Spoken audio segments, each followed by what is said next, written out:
Welcome to the Movie Vault. I'm Ben, And I'm Zach. and today we venture into the wonderful world of beauty and cosmetic surgery, which is truly something that we have not really delved into yet, and Well, it's exciting. Have I told you that I'm going to be a plastic surgeon one day? Really, this is a new development that I did not know about. He gets into medical school and immediately he's like, okay, that's not enough. I need to pick the hardest residency to get into This and the most profitable one. movie showed me just the benefits of plastic surgery, especially face transplants. Yes, which was a very new technology in 1960 when the movie that we reviewed came out. In fact, it was so new that I don't think one had probably been successfully done at this point. But I'm just guessing. No, I don't. I wonder if they had attempted. Do you think they'd attempted by this point? Well, I mean, people would cut off people's faces. Because they do. Have they done head transplants? Is that a? I feel like I've heard rumors of that. That's like they keep. I don't know. No, they I can't. don't know if that would ever work. No, they haven't done head transplants. I'm making that up. They have. There's probably been something where they were like they did something crazy, but it was not a head transplant, and it definitely wasn't successful. But face transplant, I think they've probably done that. Mm-hmm. It's inspired me. Really? Mm-hmm. Well, and in what way? I don't know. The look on his face, cutting her face open. He looked happy. I mean, he was making some people happy. That's for sure. Sure. He was making other people not as He happy. did it for his wife. That's what I've been told. Right. Which is, I mean, we're just around a wedding, and Mm-hmm. at weddings you make all these vows, and one of them is that if your wife wants a new face, You give her one. or somebody else to have a new face, you give her one, right? Mm-hmm. That's it right in there. You're supposed to give her the face off your back. Yep. Absolutely. And you may be wondering what movie we could be talking about.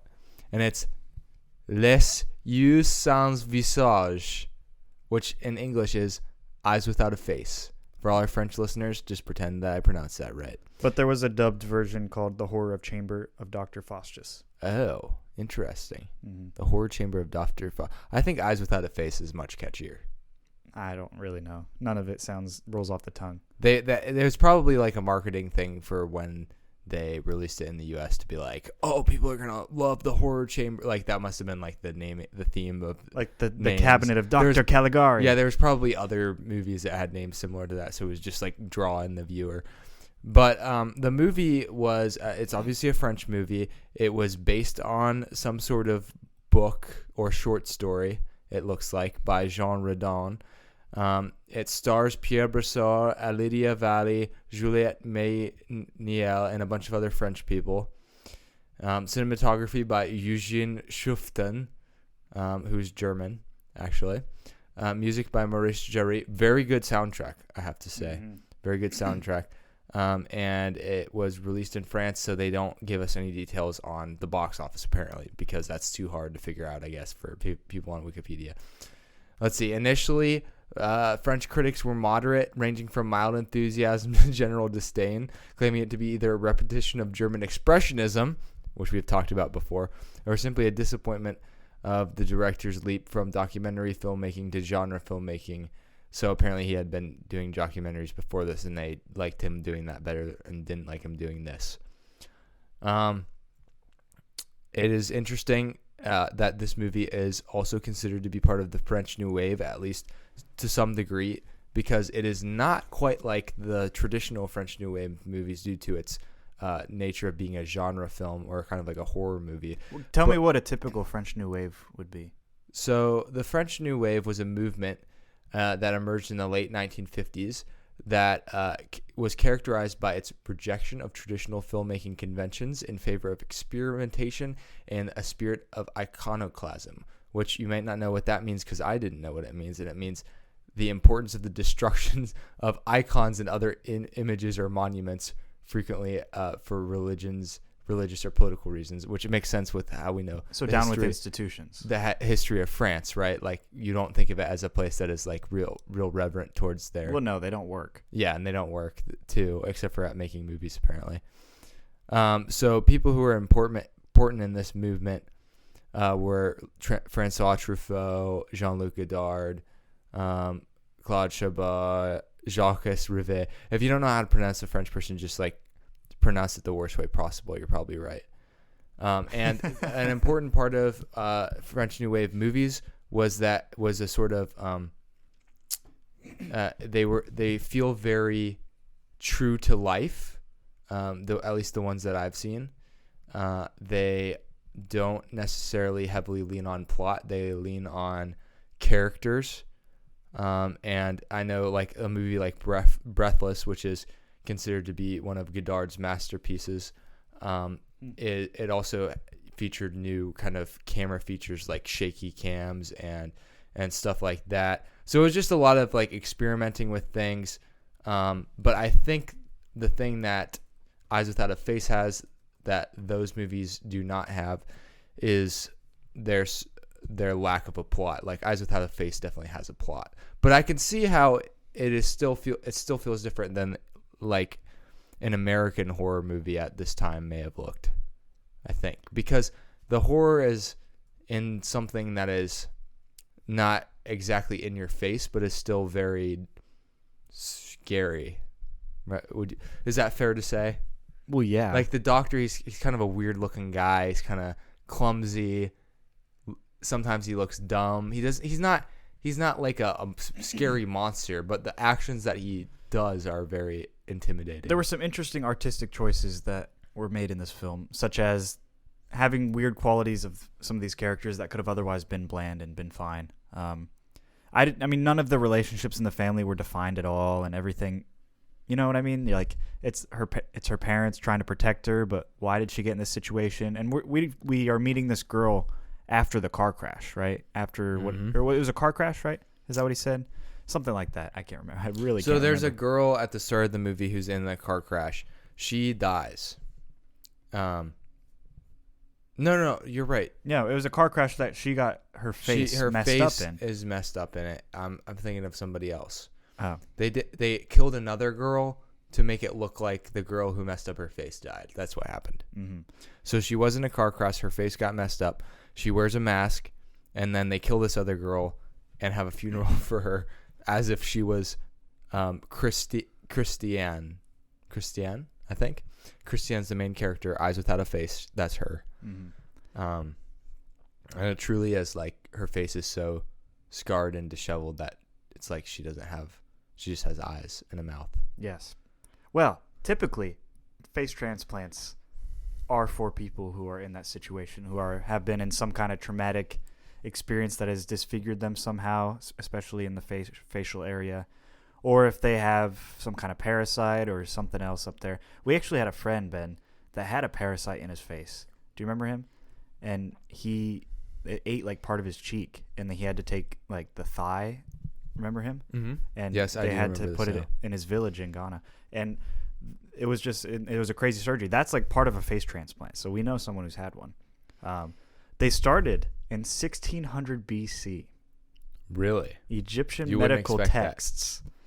It's called the Edwin Smith Papyrus. Has some face transplant data in there. That's the earliest records we have of face. Those Egyptians, man, they were pioneers. They really were. I think they just did stuff, and so sometimes they figured out things.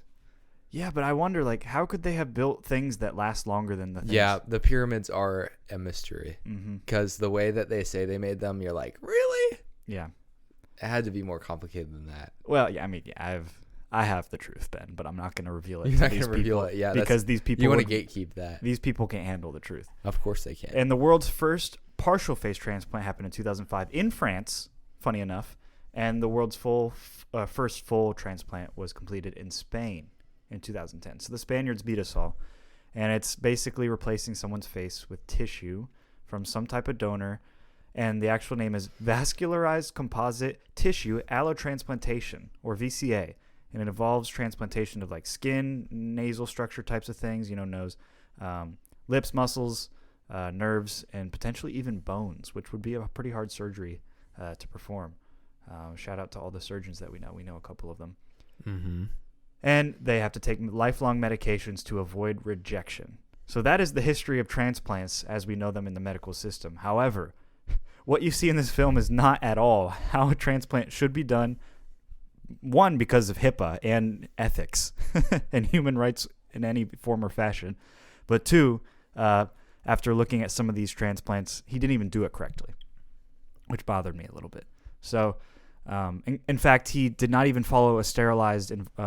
He did not keep everything sterilized, and his hand went below his waist many times. So in other words, he was a horrible surgeon. Well, yeah, he probably wasn't even a surgeon. That's the thing. He was probably like a family medicine doctor of the town. It didn't seem like That's a good point. You're Yeah. probably right about that. He probably was just a non-surgical physician. and they who- probably didn't have that subspecial or the specialty back then. I don't That- really that's a know good when the point. surgery. medical training system. Who knows how it worked in France? Back at that then, they point. said drink mercury. That'll fix your typhoid. Yeah. If you were the family medicine doctor, you were also the surgeon, and Yeah. you got to try whatever surgery you wanted. Yeah, you delivered babies, perform heart surgeries, everything. You were, quite literally in charge of everything, no matter how much malpractice you could do. But that's all they had. What you got to. It was better than nothing. That's I mean, the argument. some of it was better than nothing. Sometimes it was worse than nothing, though. Yeah. But yeah, it follows this daughter who is ashamed of her face, but also doesn't like being held captive in society, like Fiona from Shrek. And the father is really controlling and honestly a little manipulative to keep his daughter up in this, up in her room and away from society, because it seems like he is also embarrassed of her, and his wife kind of does it. Is kind of like his nurse, okay. right? I'm reading it, and that's actually not his wife. Louise is his assistant, who acts as a surrogate mother to Christiane. So he has no wife. Well, how were you supposed to know that at all? Well, we weren't. I don't know. That's just what Wikipedia is telling me. But I guess they never really say it is his wife. So I didn't check for rings, so. yeah, I could see it, but I also do agree it's confusing the way they portrayed it. Yeah. Well, anyway, She did seem kind of young to be her actual mother, although she could be a stepmom. It's France, The France way. So they're both kind of like on board to keep her away from people, and they're trying to find her a replacement. So they look for all these pretty women in the town, and they kind of lure them in and invite them for something, some application or something like that. And they come in, trap them. First they drug them, then trap them, and then bring them downstairs into the dungeon, and jigsaw style, cut off their faces and put them on hers and see how it works. And there's, if I remember correctly, there's two different women. The first one, they cut off her face, or they start to, or something, and then she like wakes up and like jumps out the window and dies.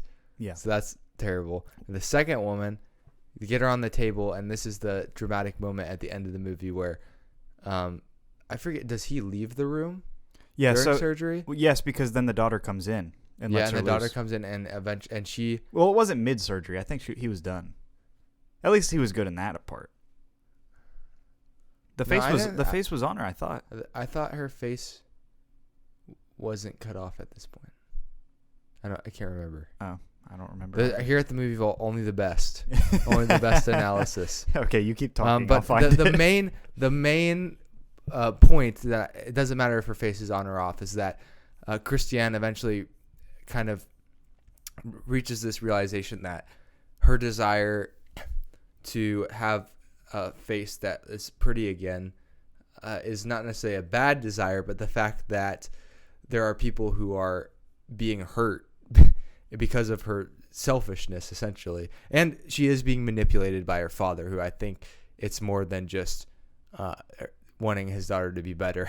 I think he actually just has some sort of demented desire to be cutting off faces. I think that's like sort of the underlying thing. That's what I thought. It's almost like a Walter White syndrome, where he's like, at the end, he did it for himself rather than. Yeah, I don't think he was actually trying to help her. Not saying it was like a fetish, but it's like it's something messed up in his head. Well, it could have been a fetish. It could have been a fetish. Face cutting. I guess Ugh. the fetishes always have to be sexual. Can you have a fetish that's like not sexual? No. Okay, that's what a fetish means. In my so mind, what is it like if you are cutting off somebody's face and it's a non-sexual thing, but you want to do it? What do you call that? A hobby? Like, just like mass or sadism? I don't know. I guess maybe it doesn't matter. It's just evil, but I don't know. I guess sometimes you don't have to worry about We call what it you science. label evil.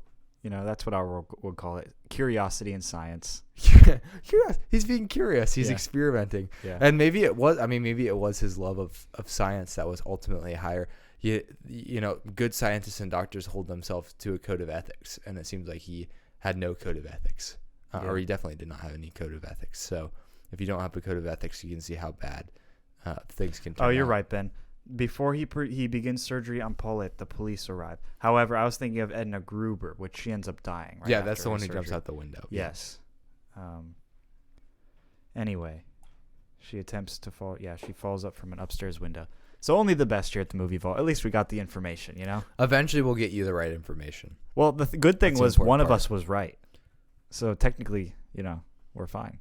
Yeah, exactly. Yeah.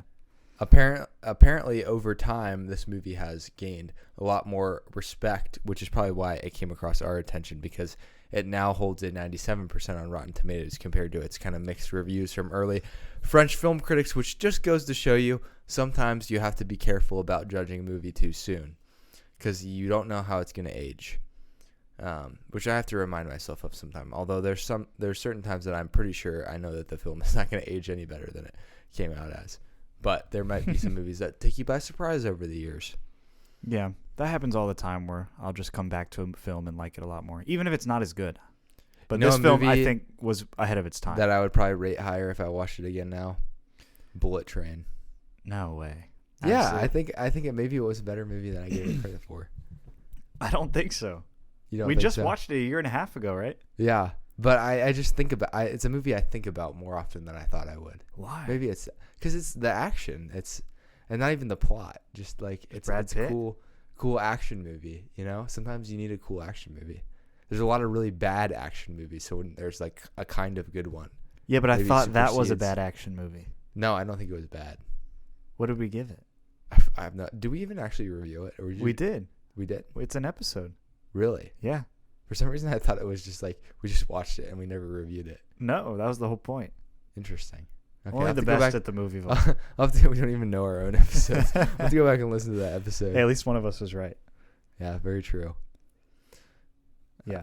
But so Roger Ebert actually said, his quote for this was that, I have it right here. Sorry, I'm getting it right open. It passes his test because the lack of its story or its actual story riveted him, and there was no sense of conclusion. I thought that was a good point that he made. That yes, it's a story like you were saying compared to other French New Wave, but I saw a little bit of French New Wave based on your definition. Which Yeah, I just guess you're learned. right. Because see there that. really isn't any conclusion at all. There's no Well, he resolving. dies. Yeah, but there's no He gets eaten resolving. by dogs. That's a conclusion. For Okay, me. there's a conclusion of the villain getting hurt, but there's no sense of like, I don't know. Well, I mean, did I he guess die? you're right. There's a little bit more structure than other French wave, new wave movies, in my opinion. But it still lacks a bit. It still does lack some structure. I don't think he died. Well, he got hurt. That's what I'm saying. Like this, I guess he didn't even get caught. You're right. It was just like, oh, the dogs got him. Yeah. Yeah. So like, is that enough payment? Is that the I mean, he gets reparations? disfigured, right? Eye for an eye. Yeah. I mean, he did kill people though. So I don't. He should I'm die. just agreeing with Roger Ebert's point that like there's a No, little I- bit I of think French New Wave where like there isn't a hero coming to save them. There isn't any redemption. And if you think about categorizing something as like French New Wave, the reason that it is that is because there's different variations and experimentations. It's not like you have to follow these rules to be considered a French New Wave. Sure, but this is breaking rules from Exactly. 1950s. So that's why I'm saying it is a French New Wave movie. Like maybe even though it doesn't fit what I think of as a French New Wave movie right off the bat, that doesn't Well, mean you it can't is have not. a definition in your head. You can't like by the Because the definition of it is that it experiments. It breaks exactly. So you rules, can't and- not categorize it as and a it's French New Wave, iconic. and that way you have to categorize everything as a French New Wave. But luckily, it's restricted by 1958 to 1962. I think Yeah. Well, in a this general one sense. says like late 1960s, but yeah, sometime in the 1960s. Whatever. And it lists him as the guy who directed it, which we haven't talked about yet, Georges Franju, as other directors associated with the movement. So he definitely is associated with it. They only list five directors as like the main directors, and then they have the left bank directors, which I don't really even know what left bank means, but I know Agnes Varda is one of them, and I've definitely heard of her. But the other people, I'm like, I don't know who these people are. Who are the five? The five are Jean-Luc Godard, Eric Rohmer, Francois Truffaut, Return of the A Cough, cough. Claude Charbot, and Jacques Rivette. And then like people like Louis Malle and Jean-Pierre Melville, who we are reviewing a movie of his soon, are also associated with the French New Wave. Louis Malle directed one of my very favorite movies, Au revoir les enfants, which is definitely absolutely worth your time to watch. But like, I think some of the directors continue directing well past the movement, so like their film style developed even past it. But I guess, you know, Godard is like the big one. He made a ton of movies that are associated. Truffaut, The 400 Blows is a big one, and then there's a few other ones. But I feel like Godard is the one who you like countless movies. He just directed a bunch of movies, and they're all like kind of considered in the French New Wave style. There was also a movie I watched called Cleo from 5 to 7. That's a classic French New Wave movie. And I don't remember who directed that. I feel like it was a woman. It was Agnes Varda. Okay, so she's one of the Left Bank directors. That was another movie that just stands out to me as like, this would be a classic piece of French New Wave auteur cinema.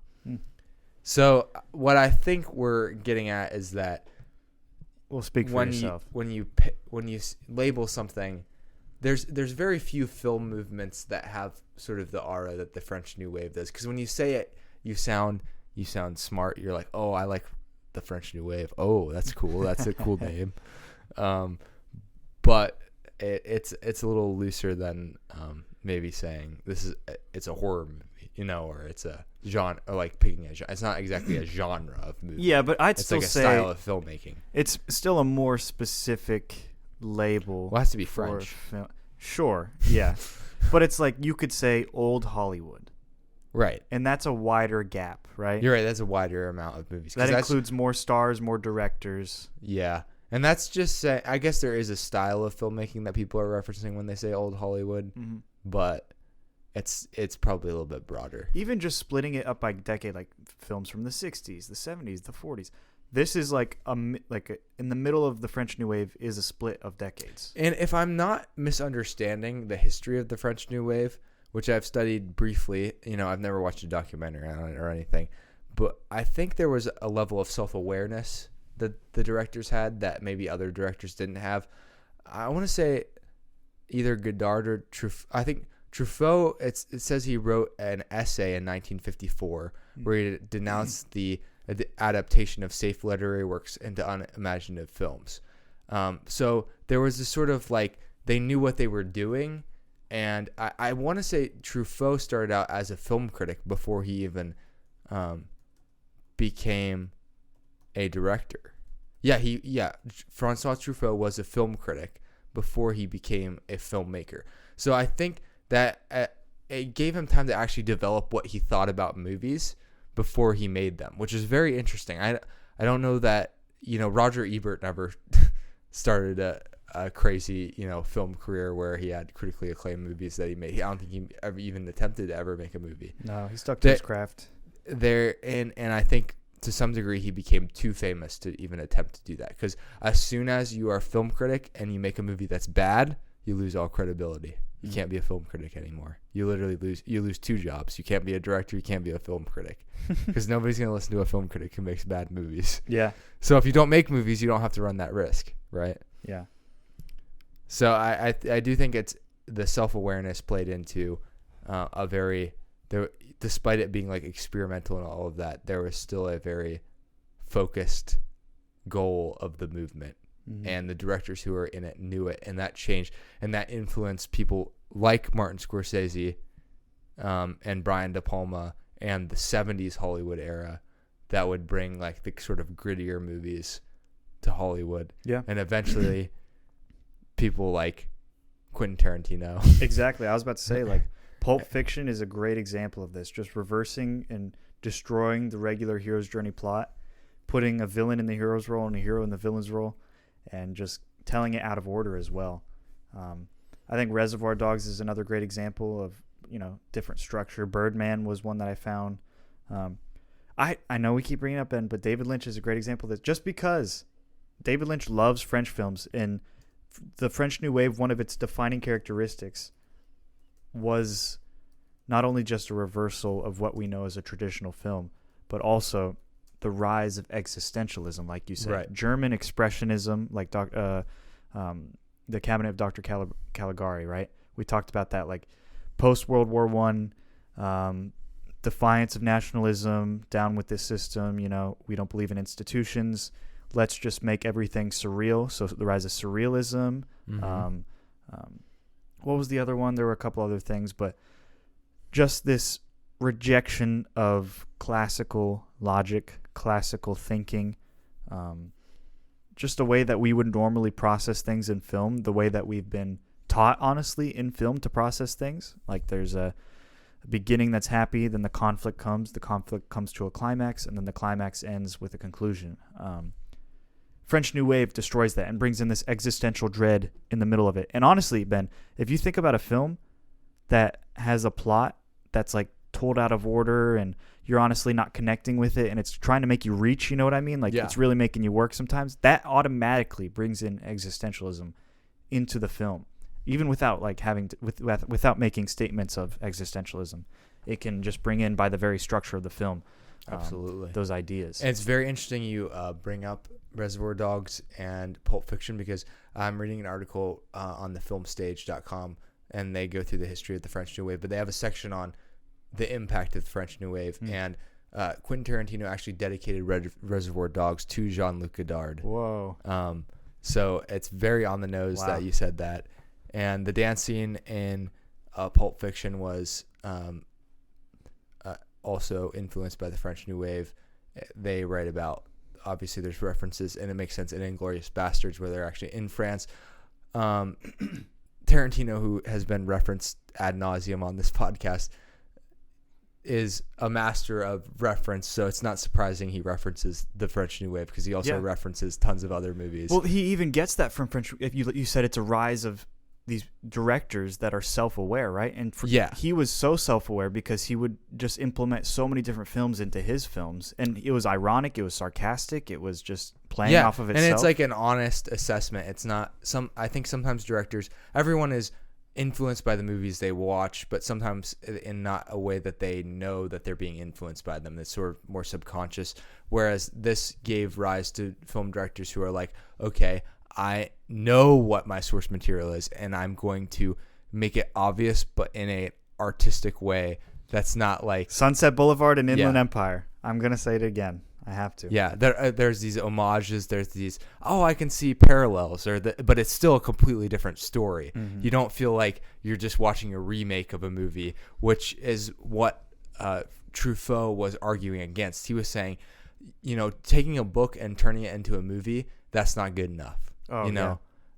If you're gonna, now it doesn't mean you can't do that. It means if you're gonna do that, you're gonna have to figure out a way to do it that is interesting and innovative, which is why I think people who say, I love this book, but they've turned it into a movie, and man, sometimes it can be a valid criticism that sometimes they just go, it's not like shut the up. book. It never lives up. And I'm like, it can't and it shouldn't, because if you're going to adapt a book, which is already a medium that has a lot of value, like you can read lots of good books. I think Dune's a great example. I've never read the book Dune, but I imagine it's a great book if you get into it. Well, and we could go down this rabbit trail, like books and it's written very well. But if you turn it into a movie, you cannot just go verbatim on how they make the book. It just doesn't make sense. It doesn't work. People think that books and movies are meant for the same purpose. They are meant for different things. Yeah, being an inherently visual medium changes what you can do. It makes it easier and harder at the same time, because it's also portraying information in a way that you can process quicker,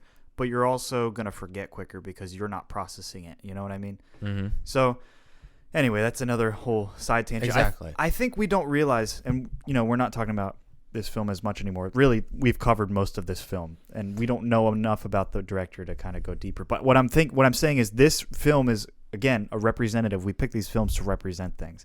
This film is representative of this new idea of filmmaking that has actually influenced us in way more ways than we think. Not just Reservoir Dogs, not just Pulp Fiction, but your everyday Minions or everyday, Kung Fu Panda, that has a scene in it that's like, do-do-do, do-do-do. And they're like, you know what I mean? Like they're referencing old films in these films because they know that they can build on previous IP and make that connection to make us laugh, to make us reminisce, have nostalgia. That's why all these Marvel movies are coming back with characters from the old films, is because they've learned that references work. They've learned that being aware, self-aware works, except for She-Hulk. If you're going to speak to the fourth wall, do it well. So that French New Wave broke that maybe third wall in a way, because it's using other films, other genres, mixing them. And the culmination of that is David Lynch. He's our golden boy, as always. But I think even in just like pop culture, it's really made a difference. Yeah, like getting into surrealism, that is one thing that like your traditional New Wave movies will not have, is that sort of surrealist element. And I'm very excited that we'll get to see some of that next episode with 8.5, which dives a lot into surrealism and get into some Italian cinema. But it is interesting to follow the trajectory of movies and then to realize how interconnected everything is. I mean, that's really the purpose of this podcast, right? I feel like we've discovered over time is finding these connections in our weird, twisted sort of way where we're bouncing all around history, and just starting to understand film by film, life and themes and ideas. How thoughts are portrayed in pictures and in stories, and what we can learn, and what truth we can pull from each movie, and what falsehoods we can pull from each movie, and what things work and what things don't work. Like, I think our if we were to just give a candid review of this movie, I think we both gave it 3.5 stars, and it is a good movie in the sense that it was interesting, it held your attention, but it didn't seem to be a movie that pushed so far into new ideas that I was really enthralled by it. No, but it wasn't that, I can use the term wave. It really was. It was a part of that collection, and it stands out. It's famous because it stands out, because it does. There were some pre-Cronenbergisms in this. Yeah. Oh, that's something that I'm glad you brought up, because this movie definitely has aspects of body horror that I think were probably at the very beginning of evolving at this point. I'm sure there was some weird country and weird director that had made movies that were just like messed up and weren't as popular. But this made it, but in an era where people were still kind of, the line hadn't been pushed all that far. Definitely not in the U.S., at least in movies that, we were still traditional folk. Because there was the Hays Code in the U.S. still at this point. In France, I'm sure they had different rules, but they kind of they didn't quite go to the level that Cronenberg would go to in the 80s, in the 70s and 80s, with his crazy sort of messed up surrealist imaginations, and just even watching like movies like his more recent ones like Crimes of the Future, where it's just like surgery is sex, and they are doing these crazy things. Like it's kind of interesting now that I think about it. I'm speaking a million miles a minute because I'm starting to make these connections. Like Crimes of the Future that you can almost link it back to Eyes Without a Face, because it's about people who are like, I guess, more consensually performing surgery, but it deals with like ethical dilemmas of like, should you be allowed to do this? Yeah. And it gets to points where they're doing things that are not ethical. Well, I don't even remember everything. I love that like movie. This Eyes Without a Face also brings up an ethical question. Should this be allowed? And the answer is pretty clear as well. Sometimes the answers aren't supposed to be unclear. Yeah. It's not fully realized French New Wave maybe, but in the ethical sense. But I think you're right. Yeah.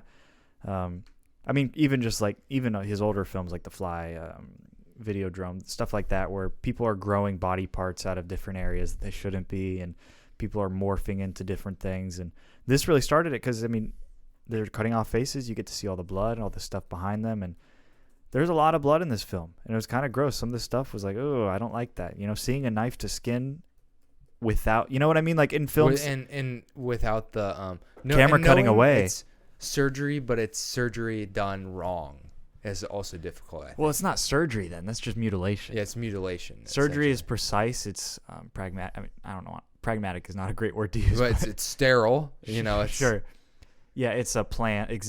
That's plan too. Maybe I should find better words to use. Surgery is something else. It's something different.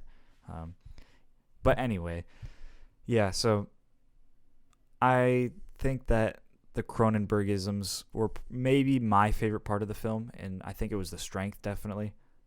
It honestly caught me off guard. I have not seen many French films, and to see a film even from 1960 go that far with some of the gore, and for it to be this popular, I think that's why, actually, it's gained in popularity after its time. You know what I mean? Where we are more desensitized to things and can we like these things. We are drawn to blood. We are bloodthirsty, Ben. Yeah, it's like this happened to me more when I was younger in my watching movies career. But You say there's career. things that you like don't want to see, but you do want to see at the same time, and because of like human curiosity. So like now I'm a little bit more desensitized to violence in movies, but back then it was like, oh, I want to turn away, but then also I kind of want to see this. I want to watch movies like Saw and Hostel, and like they're drilling through people and it's crazy, and there's like, you're like, what is the point of the movie is that something bad is happening to somebody, and there's not really a redeeming quality. Like maybe they set it up so that this is like a consequence of their actions, but it always seems like blown out of proportion. And then you're like, why am I watching this? Am I watching this because I like violence? I hope not. I hope that's not why you're watching it. But some movies you do have to question. You're like, maybe this isn't an edifying use of my time. This is a good idea, because sometimes you think, or sometimes you wonder why you're watching a film, but it's like, if you're watching it for the first time, you don't really know what you're getting into sometimes. That's a good point. So like when somebody recommends you a film, or you hear how great a film is, or if there's just a legendary film that's gone down in history and you start watching it and it's about killing people and you're like, this is disgusting. It's not your fault always. No. You can choose to quit. Sometimes you should probably have a good idea though, based on reputation of certain movies. And I think this is a good thing that I need to work on. Don't be afraid to stop halfway through. I'm so OCD about finishing films. You're right. I am too. Sometimes it would probably be more. There might be a few movies that I have stopped halfway through. Because of boredom, or just grossness? Because of grossness. Oh. Yeah. But not more often than not. I just finish it. Yeah. But I also, they haven't been like the necessarily the true offenders of. I'm not even going to mention the movies that I'm thinking of, because they have a reputation. People know about them, and I've heard about what they're about. But I would never watch them, because I think everyone should have a line. I think you should have a line. It's okay if your line is not as far as ours. Certainly, it's probably better if it's not as far as ours. Yeah, probably better. It probably shouldn't be much further. Yeah, I think we're right at the maximum. Yeah, I would say so, because there's certain movies that, like I said, I'm thinking of them like just out of pure. I just don't think. I know some of them are supposed to be making these like satirical statements and stuff like that, but I think satire has a line, and all these things have a line. You know, at some point, you do have to have limits. So that is a good thing. I think it's the censorship debates get complicated, and how people are like, well, should this be allowed? I think some movies that push that line were maybe criticizing censorship, and that's why the movies exist in the first place. But you should self-censor is what I would say. You should definitely use your freedom and self-control. Have self-control, yeah. Preach, Ben. That's great. I didn't know that we would be talking about that. Maybe we'll close it out by following it up on Georges Franju a little bit, because this guy is an interesting fella. He started with a series of 9 documentary movies, and he focused on the Nazi occupation of Paris and industrialism following World War II. Oh, not that. So that was, and his first documentary is called The Blood of Beasts, and it's about a graphic film about killing animals. So, you know, French or filmmakers love that. They love slaughterhouses. And then there was something about the celebration of the modernizing of French industry. There's one about a veterans hospital, I see. Oh, it was commissioned to say that the modernization of French industry was good, but then Franju made it show how bad it was. Wow. So he actually got paid, and then he ripped on the people that paid it. That's Amazing. actually kind of funny. That shows you the kind of person he is. So this was actually his second feature film, Eyes Without a Face. He also had Head Against the Wall, which I don't know. Let's see, Head Against the Wall. It's his first fiction. It's his first fiction movie, yeah. And so then he would focus on fiction movies. And he made a decent amount of, he used elements of surrealism and shock horror, which I guess I wouldn't think of this movie as being surreal, but maybe if you consider the whole thing being surreal, like there's not like a in and out. But Fever dreamish. You could say, this is a crazy story. Like, would somebody be wearing that mask? Like, there's things that don't make sense. Yeah. So maybe, and that It's very way you contained could and call it. unrealistic.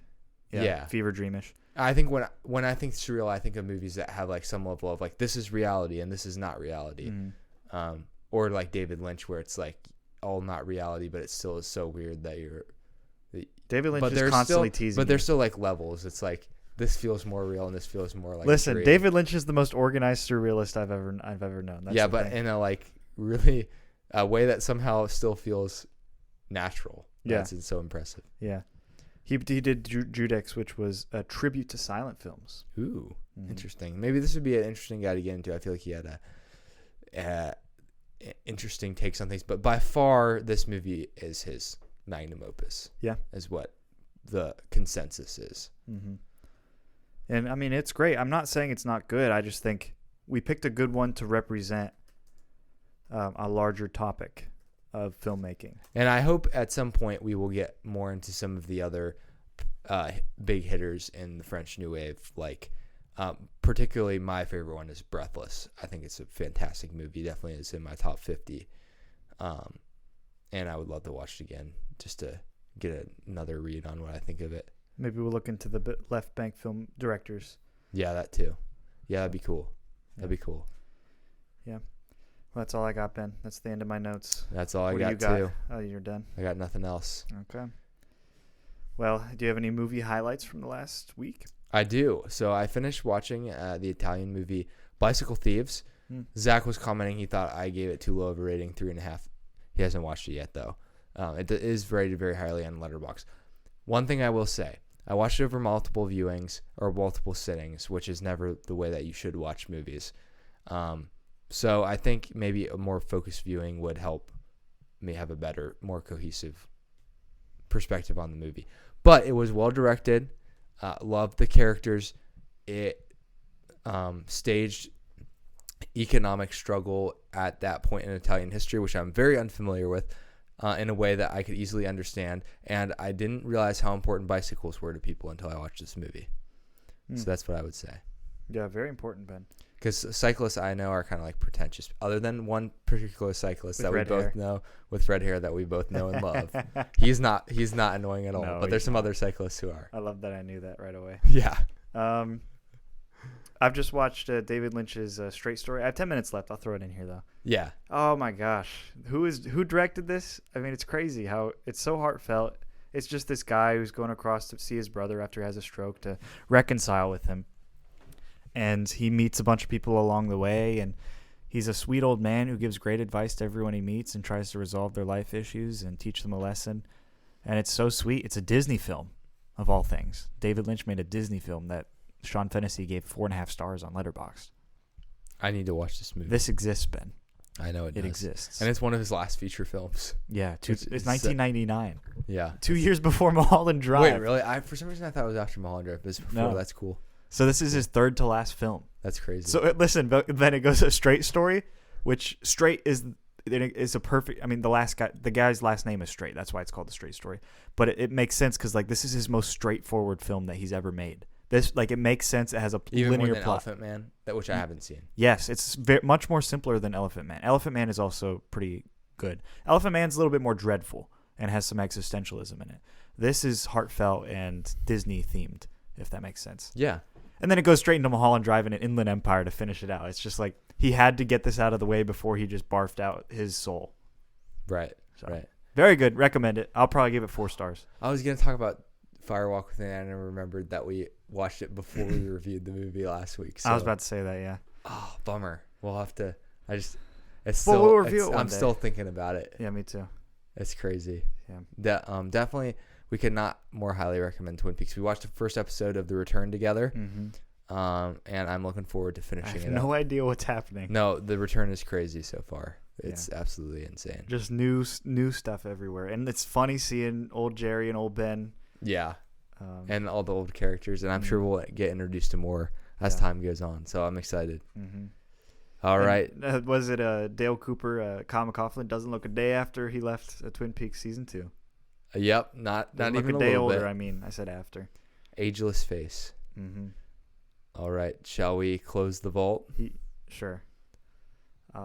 Yeah. Cheers. Cheers. Clink. Clink. That's from Despicable Me, the first one.